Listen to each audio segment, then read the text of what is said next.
함께 보실 말씀은 출애굽기 3장 11절로 12절입니다. 우리 한 목소리로 11절, 12절 함께 읽겠습니다. 시작. 모세가 하나님께 아뢰되 내가 누구에게 바로에게 가며 이스라엘 자손을 애굽에서 인도하여 내리이까. 하나님이 이르시되 내가 반드시 너와 함께 있으리라. 내가 그 백성을 애굽에서 인도하여 낸 후에 너희가 이 산에서 하나님을 섬기리니 이것이 내가 너를 보낸 증거니라. 아멘. 얼마 전에 하나님 나라에 대한 책을 읽었습니다. 그 책에 아주 흥미로운 질문이 하나 있었습니다. 오늘 말씀에 앞서 이 질문으로 우리의 삶을, 우리의 생각을 한번 정리하면서 들어가려고 합니다.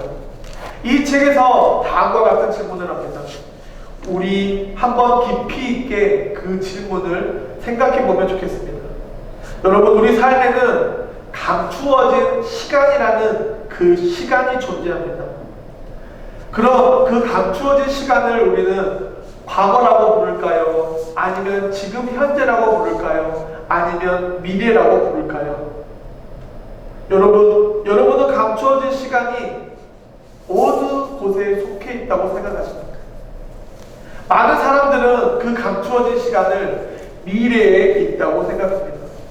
왜냐하면 감추어진 시간은 우리가 경험해보지 못했고, 우리가 알지 못했고, 우리가 겪어보지 못한 시간이기 때문에 그 다가오지 않는 시간, 우리가 경험해보지 못한 시간을 감추어진 시간이라고 아는 사람들은 생각합니다. 그런데 이 감추어진 시간이라는 그 시간을 하나님 나라의 관점에서 생각해 봅시다. 그럼 그 감추어진 시간은 미래가 아니라 우리의 과거이고 지금 우리의 현재라는 것입니다.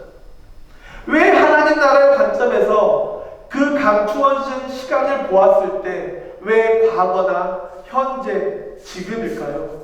그것은 우리의 과거와 우리의 지금 그 삶 가운데 하나님의 권세와 하나님의 임재와 하나님의 능력과 하나님의 부르심을 지금 이 자리에서, 그리고 우리가 지금까지 겪어온 그 세월 속에서 경험하고 기적을 경험하고 있기 때문입니다.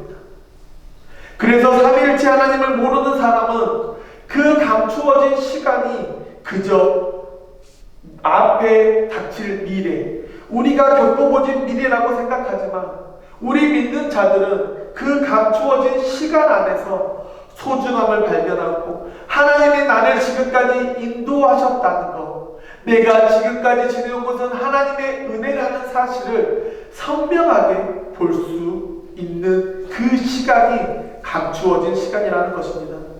그래서 여러분의 미래보다 현재와 과거가 감추어진 시간이고 우리에게 가장 선명하게 보여주는 그 시간이 감추어진 시간이라는 것입니다. 왜 그럴까요? 왜 유독 믿는 자, 하나님의 부름 받은 자들에게 그 감추어진 시간이 더욱더 선명하고 더욱더 소중한 시간으로 여겨질까요? 그 이유는 우리 믿는 자들은 하나님의 언약, 하나님의 약속, 하나님의 예비하심 아래 살아가기 때문입니다. 그래서 우리가 살아가는 과거, 현재가 더욱 선명한 것이고 이것을 토대로 우리의 미래 역시 선명하고 우리의 미래 역시 가치가 있는 시간이라는 것입니다. 생각해 보십시오. 여러분이 지금까지 40년, 50년, 60년을 살아오면서 하나님의 인도하심이 없으신 적이 있으십니까? 여러분이 삶 가운데 하나님의 보호하심이 없으신 적이 있으십니까? 하나님이 지키셨고 하나님이 보호하셨고 하나님이 함께 하셨기 때문에 지금도 있고 여러분의 과거도 있고 여러분의 미래도 하나님의 오른손에 붙드심 안에 있는 것입니다. 그렇기 때문에 우리의 삶을 과거도 버릴 것이 없고 지금도 버릴 것이 없고 미래도 버릴 것이 없는 우리는 하나님의 와일드카드라는 사실입니다. 오늘 모세에 대해서 살펴보려고 합니다. 여러분, 모세 잘 아시죠? 모세는 참 비범하고 참 특별한 사람이었습니다. 모세는 유대인입니다. 그런데 유대인이라는 그 신분을 숨기고 애굽에서 자라며 그 당대의 최고의 교육과 최고의 기술과 최고의 무술과 최고의 문화를 습득한 사람입니다.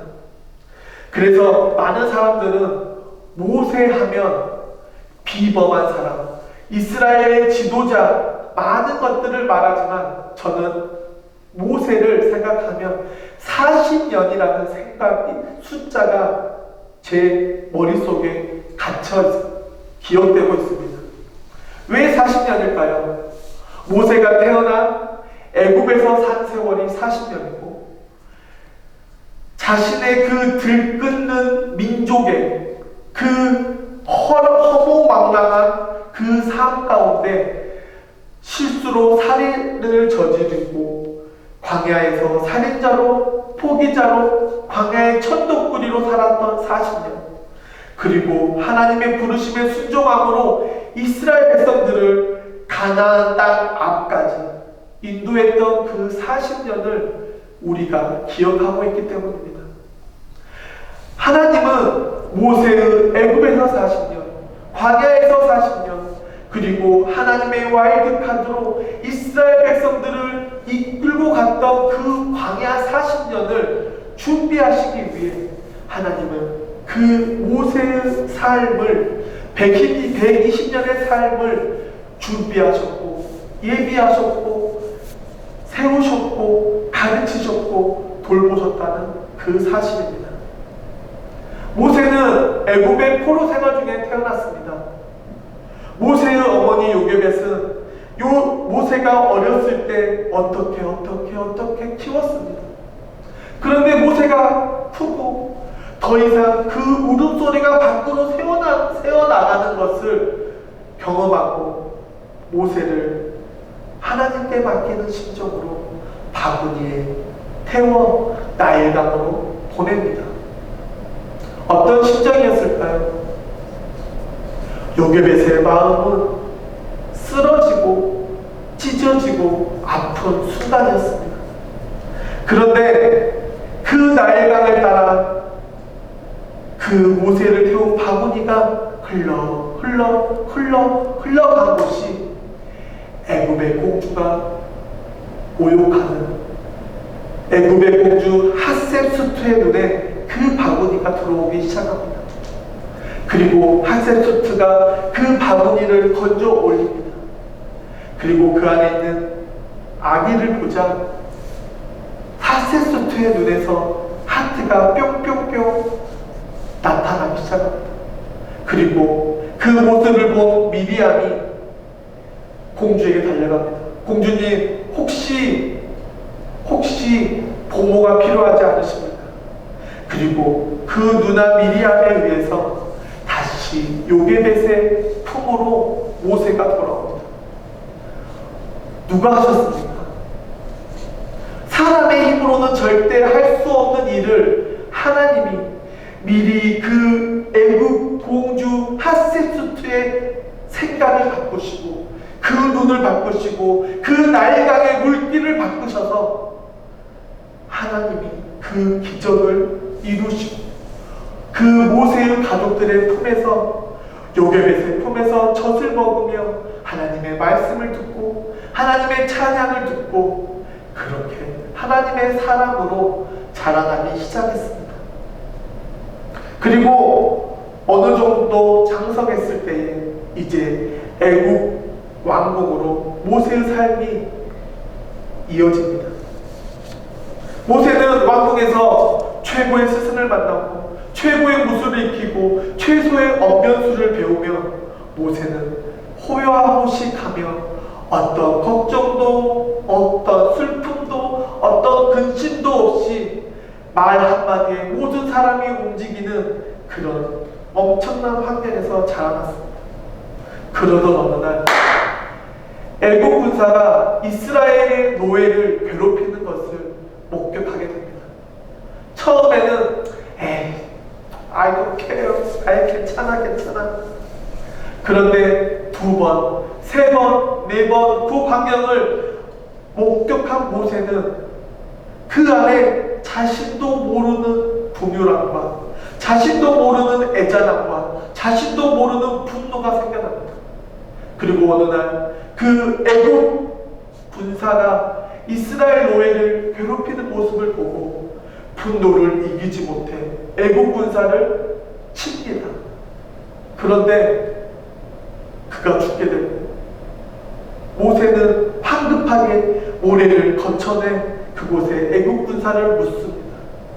사실 애굽의 왕자이기 때문에 그 살인사건 그냥 넘어갈 수 있습니다. 그런데 모세는 두려움에 떨기 시작합니다. 그리고 그 시체를 급박하게 숨기기 시작합니다. 그렇게 그 하루가 무마되는 것 같았는데 그러던 어느 날 애굽 군사와 이스라엘 노예가 싸우는 것이 아니라 같은 민족 유대인끼리 싸우는 것을 목격한 모세는 유대인들을 부릅니다. 그리고 꾸짖습니다. 그러자 유대인들이 모세에게 이렇게 말합니다. 누가 너를 우리를 다스리는 자와 재판관으로 삼았느냐? 내가 애굽 사람을 죽인 것처럼 나도 죽이려 하느냐? 깜짝 놀랄 일이 생겼습니다. 분명히 모세는 모래 깊은 곳에 그 시체를 숨겼다고 생각하는데 많은 사람들의 귀에 모세가 애굽 군사를 죽였다는 사실이 퍼지고 바로의 귀에까지 들리기 시작합니다. 그리고 황급히 모세가 미디안 광야로 떠나게 됩니다. 왜 하필 광야였을까요? 그 많고 많은 곳 중에 왜 하필 광야였을까요? 그곳에서 자신의 삶을 돌아보기 위해? 아니면 모세라는 그 사람이 너무 부끄러워서? 제가 말씀을 준비하면서 모세의 입장으로 생각해 보았을 때 광야라는 곳으로 도망칠 수밖에 없었던 이유가 자신의 그 살인이 너무 부끄럽고 자신의 그 분노와 그 조절하지 못하는 그 감정이 너무 부끄러워서 모든 사람들과 단절하기 위한 방법으로 광야로 갔을 거라는 생각이 들었습니다. 그렇게 타이적으로 광야 생활을 시작합니다. 모세의 타지 생활, 그 타지 생활을 보면서 15년 전 미국 땅으로 향한 저와 제 가족을 생각해 보았습니다. 그래도 저는 자의적으로 이 머나먼 미국 땅에 왔습니다. 그런데 미국에 도착하고 1시간도 되지 않아, 아니 하루도 되지 않아 후회 아닌 후회를 했습니다. 들리지도 않고 말도 못하겠고 어떻게 생활해야 될지도 모르겠고 어떻게 구매해야 될지도 모르는 그 막막함. 아마 모세도 그랬을 것입니다. 아는 사람도 없고 만나는 사람도 없는 망망대해와 같은 광야에서 아무런 대화도 없이 그저 가축을 돌보며 보리 설명만 있으면 하지 않겠다는 처가살이를 하며 40년을 보내는 모세의 삶 어땠을까요? 그 잘난 교육을 받고 그 잘난 무술을 습득하고 그 좋은 기술과 문화를 누리던 그 모세의 삶 가운데 아마도 어떤 우욕도 어떤 욕망도 사라진 세월의 허무함과 세월의 황망함과 세월의 폐허만이 가득했을 것입니다. 그러던 어느 날 하나님이 모세를 찾아오십니다. 하나님이 모세를 방문하시는 기적을 경험합니다. 바로 그 기적이 하나님의 부르심입니다. 우리 출애굽기 3장 1절 우리 같이 한번 읽어볼까요? 시작. 모세가 그의 장인 미디안 제사장 이드로의 양떼를 치더니 그 떼를 광야 서쪽으로 인도하여 하나님의 산 호렙에 이르매. 지금 모세가 자신의 양떼도 아닌 장인 이드로의 양떼를 치고 있습니다. 그리고 동쪽에서 서쪽으로 그 양들을 인도합니다. 우리는 여기서 중요한 것을 발견하게 됩니다. 지금 모세가 양떼를 동쪽에서 서쪽으로 인도하고 있습니다. 그리고 이스라엘 백성들이 성막을 지을 때에 성막의 문을 동쪽에 세웁니다. 그리고 동쪽으로 통해서 하나님이 계시는 지성소인 서쪽으로 이동합니다. 무엇을 의미할까요? 하나님이 아담을 동쪽으로 쫓아내셨습니다. 즉, 지금 하나님께서 모세가 양떼를 하나님이 쫓겨내신 반대 방향으로 인도하고 있다는 것입니다. 즉, 하나님께서 우리 인류를 구원하시기 위해, 하나님께서 모세를 부르기 위해 모세를 동쪽에서 서쪽으로 인도하고 계시다는 것입니다. 그래서 1절에 양떼를 인도한 그 서쪽에 위치한 곳이 바로 하나님의 산 호렙입니다. 그런데 우리가 여기서 또 특별한 것을 발견합니다. 무엇이냐? 호렙산 앞에 붙은 별칭, 하나님의 산이라는 것입니다. 아니, 그냥 호렙산이라고 부르면 되는데 왜 그 앞에 하나님의 산이라는 그 수식어, 그 별칭을 부르고 있을까요?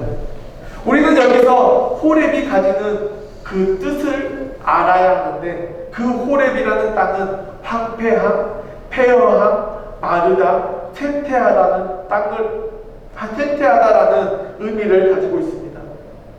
즉, 모세가 양떼를 이끈 그 호렙산은 황폐하고 허무하고 온갖 모든 문제들이 얽히고 설킨 그 땅입니다.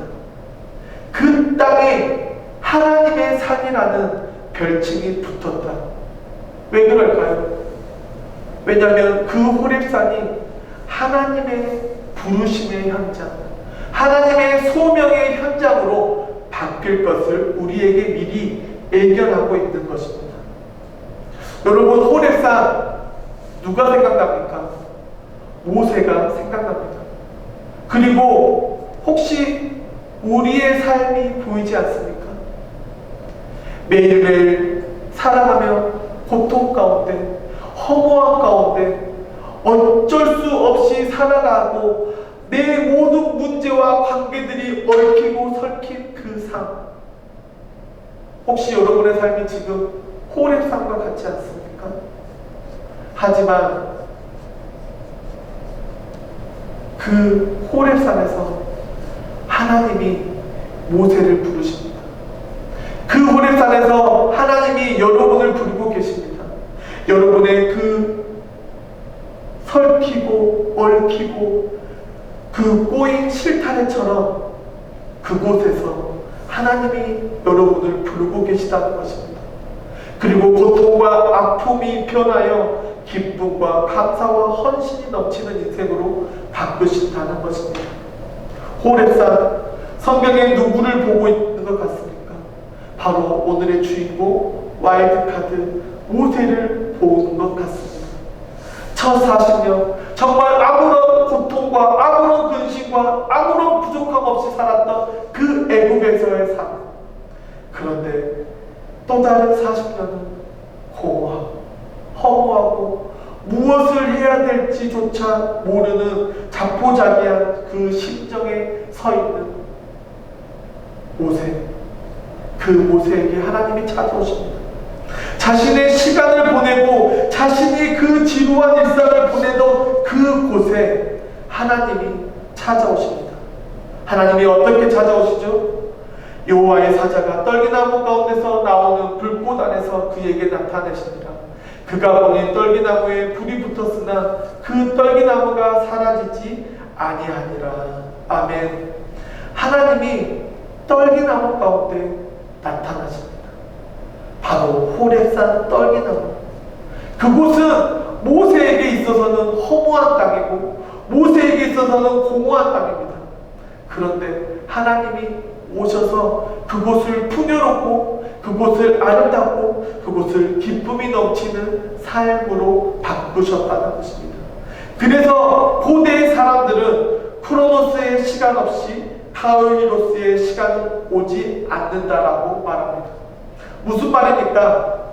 좀 더 쉽게 말해서 시간을 훔친 도둑 이야기 모모라는 어른용 동화가 있습니다. 그 어른용 동화에 시간을 이렇게 정의합니다. 모든 사람에게 시간은 똑같이 흐릅니다. 하지만 혼자서 누군가를 기다리는 한 시간은 영원처럼 지루하지만 사랑하는 여인과 사랑하는 가족과 사랑하는 이와 있는 한 시간은 찰나의 순간으로 느낍니다. 맞습니까? 예, 맞는 것 같습니다. 즉, 크로노스의 시간은 우리 모두에게 주어지는 객관적인 시간입니다. 그런데 카이로스의 시간은 모든 사람에게 주어지는 크로노스의 시간 안에서 우리가 느끼는 주관적인 시간을 의미합니다. 즉, 어떤 사람에게 한 시간은 지루하고 왜 이렇게 시간이 안 가나 하는 그 시간이 어떤 누군가에게는 벌써? 너무 빨라 라는 시간이 된다는 것입니다. 바로 지금 이 순간이 모세에게 있어 그런 시간입니다. 모세에게 있어 크로노스의 시간에서 카이로스의 시간으로 바뀌는 순간이 바로 이 하나님의 떨기나무 앞에 서 있는 그 시간이라는 것입니다. 우리의 삶도 마찬가지입니다. 하나님은 우리를 이렇게 부르십니다. 크로노스의 시간 안에서 아무런 의미 없이 무심하게 바쁨 속에서 지침 안에서 허덕이며 보내는 그 시간 안에 하나님이 카이로스의 시간으로 찾아오신다는 것입니다. 그리고 우리의 삶에 허무하고 우리의 삶에 공허하고 우리의 삶의 폐허와 같은 그 시간을 하나님이 의미 있고 하나님의 사명으로 가득한 그 시간으로 바꾸신다는 것입니다. 이것이 하나님의 기적입니다. 우리는 그 기적을 경험하는 자들입니다. 믿으십니까? 아멘. 우리는 그 시간을 경험하고 그 시간을 기적으로 받아들이며 그 시간을 감사하는 우리 모두가 되기를 간절히 축원합니다.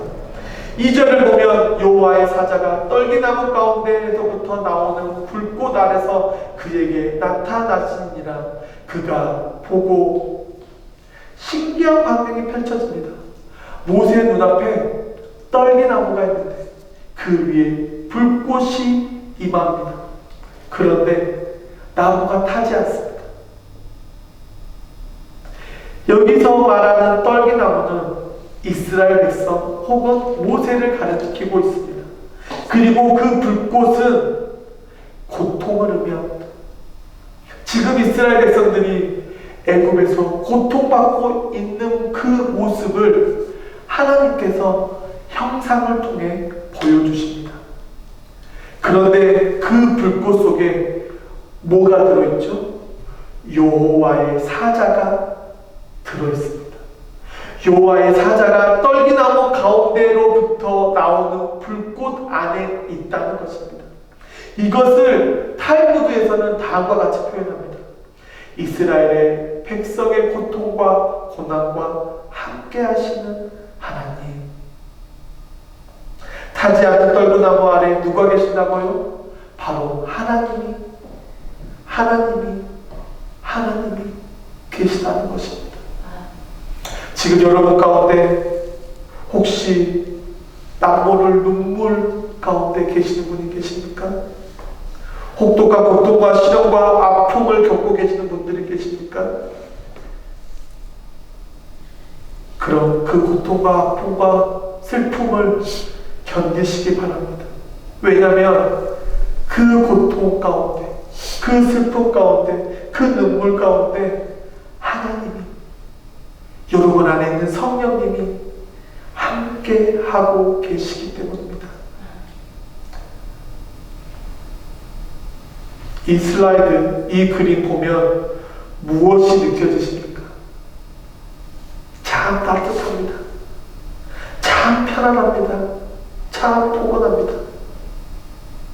하나님이 내가 고통 중에 있을 때, 내가 눈물 중에 있을 때, 내가 포기하고 싶은 그 순간에 나를 업고 가고 계시다는 것입니다. 제가 말씀을 준비하면서 1년을 돌아보았습니다. 저에게 참 고통스러운 시간이었고, 참 힘겨운 시간이었고, 참 어려웠던 시간이었습니다. 혼자 내버려져 있는 같은 그 생각이 참 많이 들었습니다. 참 외로웠습니다. 내 자신을 학대하며 너 이것밖에 못해, 너 왜 이것밖에 못하고 있어? 라고 자책하는 순간이 많았습니다. 그런데 오늘 말씀을 준비하며 이 그림을 보는 그 순간, 하나님의 은혜였구나. 내가 외롭고 고통스럽고 그 하염없이 흐르는 그 눈물 가운데 나의 하나님이 나를 밀어주고 나를 끌어주고 나를 업어주고 가셨구나. 여러분, 하나님밖에 없습니다. 예수님밖에 없습니다. 성령님밖에 없습니다. 그런데 세상의 사람들은 우리에게 뭐라고 말합니까? 야, 무슨 예수가 최고야? 돈이 최고야? 권력이 최고야? 명예가 최고라고 우리를 속삭입니다. 사실 돈 최고입니다. 권력 최고입니다. 권세 최고입니다.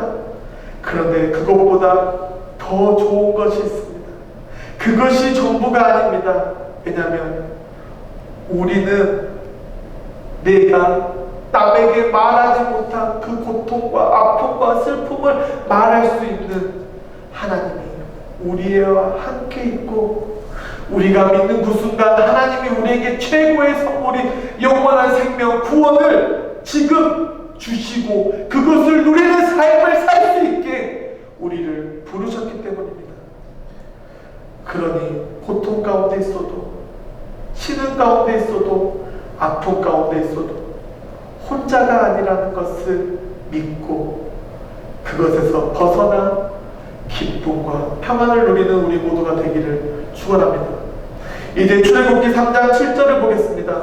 여호와께서 이르시되 내가 애굽에 있는 내 백성의 고통을 분명히 보고 그들이 그들의 감독자로 말미암아 부르짖음을 듣고 그 근심을 알고. 아멘. 하나님이 이미 알고 계십니다. 하나님이 이미 듣고 계십니다. 하나님이 이미 보고 계십니다. 얼마의 기간 동안이요? 무려 400년이라는 시간 동안, 아니 그 이전부터 이스라엘의 고통과 신음과 아픔을 알고 계셨다는 것입니다. 그리고 이들을 애굽에서 구원하기 위해 모세를 보내시기로 결단하십니다. 그런데 여기에 숨겨진 비밀이 있습니다. 무엇이냐? 바로 출애굽기 2장 23절로 25절에 하나님께서 아브라함과 이삭과 야곱에게 세운 그 약속을 기억하셨다는 것입니다. 기억하셨다는 것입니다. 하나님이 기억하고 계셨다는 것입니다. 우리는 여기서 말하는 그 기억이라는 이 단어를 능동태가 아닌 수동태로 사용하고 있습니다. 그 말이 무슨 말이냐? 요셉이 감옥에 갇혔습니다. 그리고 술 맡은 관원장과 떡 맡은 관원장의 꿈을 해석합니다. 그리고 떡 맡은 관원장은 죽게 되고 술 맡은 관원장은 다시 그 지위를 회복하게 됩니다. 그러면서 술 맡은 관원장이 뭐라고 하죠? 내가 나가면 반드시 너를 기억할게 라고 했는데 술 맡은 관원장이 기억하지 못합니다. 그리고 몇십 년이 흘러 다시 기억나게 합니다. 누가 하셨죠? 바로 하나님이 기억나게 하셨다는 것입니다. 하나님이 기억하시기 때문에 하나님은 절대로 포기하지 않으신다는 것입니다. 하지만 하나님은 그때를 기다리십니다. 그때에 하나님께서 기억하게 하시고 하나님께서 우리의 모든 문제를 해결하시고 하나님께서 우리의 모든 문제를 고통과 아픔을 바꾸셔서 기쁨과 평안으로 만드신다는 것입니다. 그것을 우리 삶 가운데 경험하고 있지 않습니까?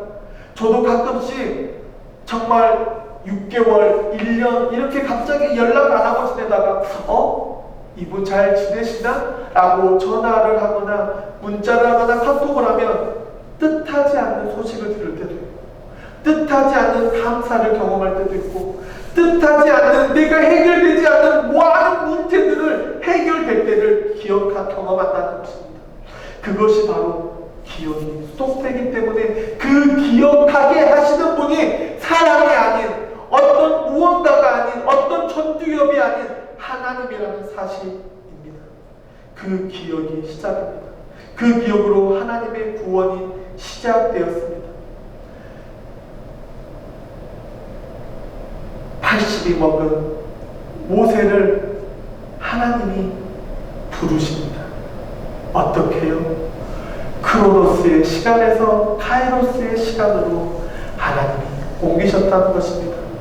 출애굽기 3장 2절에 떨기나무에 불이 붙었으나 그 떨기나무가 사라지지 아니하는지라. 떨기나무에 불이 붙었습니다. 그러면 그 떨기나무가 어떻게 돼야 되죠? 사라져 없어져야 합니다. 그런데 떨기나무가 사라지지 않습니다. 하나님은 이스라엘 백성과 모세를 그 불꽃 가운데서 지키시면서 끝까지 보호하시겠다는 하나님의 상징을 나타냅니다. 즉, 지금 떨기나무는 모세이고 이스라엘 백성입니다. 그런데 모세가 40년 동안 애굽에서 학문도 익히고 지식도 익히고 정말 잘났을 때 하나님이 부르셔서 사용했으면 얼마나 좋았겠습니까? 그런데 애국말도 잊어버리고 애국의 지식도 잊어버리고 아무런 의욕도 없는 모세를 부르십니다. 왜 하나님은 하필이면 그 힘도 없고 능력도 없고 지혜도 없는 모세를 부르셨을까요? 하나님은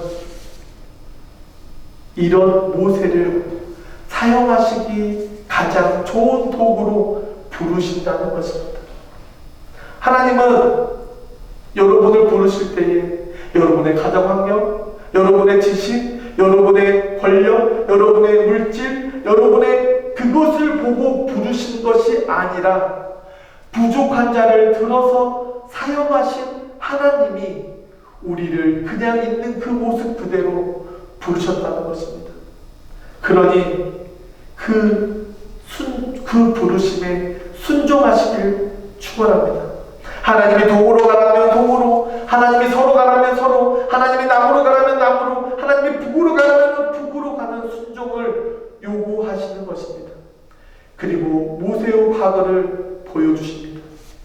그리고 그 과거 가운데 자신의 욕망과 자신의 지식과 자신의 학문으로 하려고 했던 그 순간 그 결과는 살인뿐이었다는 것을 보여주십니다.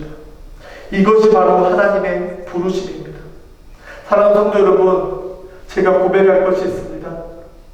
제가 처음에 개척을 마음먹었을 때 저에게는 10년 플랜, 20년 플랜이 있었습니다.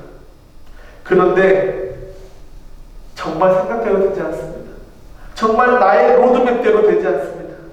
그런데 요즘은 제가 정말 버티는 것조차 버거워하는 인간이라는 사실을 새삼 다시 깨닫습니다. 바로 이것입니다. 하나님의 교회, 하나님의 백성, 하나님의 성도는 제가 하는 것이 아니라 하나님이 하시는 것입니다. 그저 저는 하나님의 나라에 여러분들과 함께하는 도구에 불과하는 것입니다. 저희 일락교회가 추구하는 목표가 있습니다. 3월 3일 첫 주 예배드렸던 가나 혼인잔치. 저는 저희 교회 성도들이 그곳에 참여한 참여자나 신랑이나 신부가 아닌 예수님의 명령을 따라 물을 떠서 옮긴 종이 되길 축원합니다. 바로 그 종의 역할을 하기를 바란다는 것입니다. 우리는 하나님의 말씀이면 그것에 순종하는 것, 그대로 하는 것, 그 이상도 이하도 아닙니다. 모세도 마찬가지입니다. 모세도 애굽에서 40년을 호화호식하며 살면서 그는 결과적으로 살인자가 되었습니다. 그리고 자포자기한 그 광야에서 자신이 그동안 애굽 땅에서 받았던 모든 것들을 흘려보내고 씻겨보내는 그 일을 겪고 난 후 하나님의 부르심 앞에 순종하였습니다. 그리고 하나님이 모세에게 말씀하십니다. 모세야, 나 너의 지식, 나 너의 물질, 나 너의 권세, 나 너의 권력 필요 없다. 나 너 하나면 된다. 얼마나 감사합니까? 지금 하나님이 여러분에게 말씀하십니다. 야, 나 너 돈 필요 없어. 나 너 지식 필요 없어. 너 학위 필요 없어. 너 하나면 된다. 하나님의 음성이 들리십니까? 그 음성을 듣고 그것에 순종하는 우리 모두가 되기를 간절히 축원합니다. 여러분, 하나님의 부르심 앞에 어떻게 응답하시겠습니까? 지금 저희 미라클 교회는 아직 작아서 직분자도 없고 중직자도 없고 아직 할 일이 별로 없습니다. 그런데 이제 앞으로 직분자도 세우고 중직자도 세우고 많은 사역들을 해나갈 것입니다. 그리고 섬김의 자리에 서게 될 것입니다. 미리 걱정하지 마시기 바랍니다. 왜냐하면 제가 그 증거이기 때문입니다. 저 설교 정말 못합니다. 저 말 정말 못합니다. 공감 정말 못합니다. 따뜻한 말 정말 못합니다. 그리고 도리어 상처를 주고 도리어 차가운 말을 할 때가 많습니다. 그런데 하나님이 하라고 하시니 순종하는 것밖에는 할 게 없었습니다. 사실 일주일 동안 말씀을 준비하며 저를 학대하고 저를 때리고 싶은 순간이 많았습니다. 그리고 저의 자녀들이 저를 보았을 때 만약에 제가 자녀이고 저 같은 아빠가 있었다면 저는 그 아빠 버리고 싶었을 것입니다. 그런데 하나님이 이 자리를 지키라고 말씀하시고 하나님이 맡기셨기 때문에 저는 그냥 하고 있는 것입니다. 그러니 사랑하는 성도 여러분, 여러분도 미리 걱정하거나 미리 준비하거나 미리 두려워하지 마시기 바랍니다. 하나님이 사용하시는 사람은 약한 자를 들어 강한 자를 부끄럽게 하는 그 방식, 그것이 하나님의 방식입니다. 그러니 더욱 하나님과 더불어 살길 축원합니다. 하나님을 우리가 말씀대로 순종하기 원하신다는 그것 하나입니다. 여러분, 인형극 보셨습니까? 인형극에 나타나는 그 인형은 사람이 움직이는 대로 오른팔 들면 오른팔이 들리고 왼팔을 들면 왼팔이 들립니다. 하나님이 우리에게 원하시는 것은 바로 그 인형극의 스테이지 안에 있는 그 인형이라는 것입니다. 그리고 그곳에 순종하면 하나님께서 우리를 사용하시고 우리를 거룩한 자리로 인도하실 것입니다. 사랑하는 미라클 성도 여러분, 이제 우리의 크로노스의 시간이 카이로스의 시간으로 바뀔 때입니다. 나의 능력 없음, 나의 물질 없음, 나의 권력 없음, 나의 못남을 탓하는 것이 아니라 하나님의 부르심 앞에 순종함으로 하나님의 능력을 선포하는 우리 모두가 되기를 간절히 축원합니다. 그러면 하나님이 여러분을 사용하실 것입니다. 그러면 하나님이 여러분을 인도하실 것입니다. 그러면 하나님이 여러분을 지키시고 여러분을 보호하실 것입니다. 그 순종을 통해 여러분의 가정이, 여러분의 직장이, 여러분의 만나는 그 이웃들도 크로노스의 시간에서 카이로스의 시간을 경험하고 그 기적을 통해 하나님의 놀라운 역사를 경험하고 그 기적을 경험하는 우리 모두가 되기를 간절히 축원합니다. 그것을 믿으며 오늘도 결단함으로 매일매일 한 걸음씩 전진하는 우리 모두가 되기를 간절히 축원합니다. 축원합니다. 기도하겠습니다.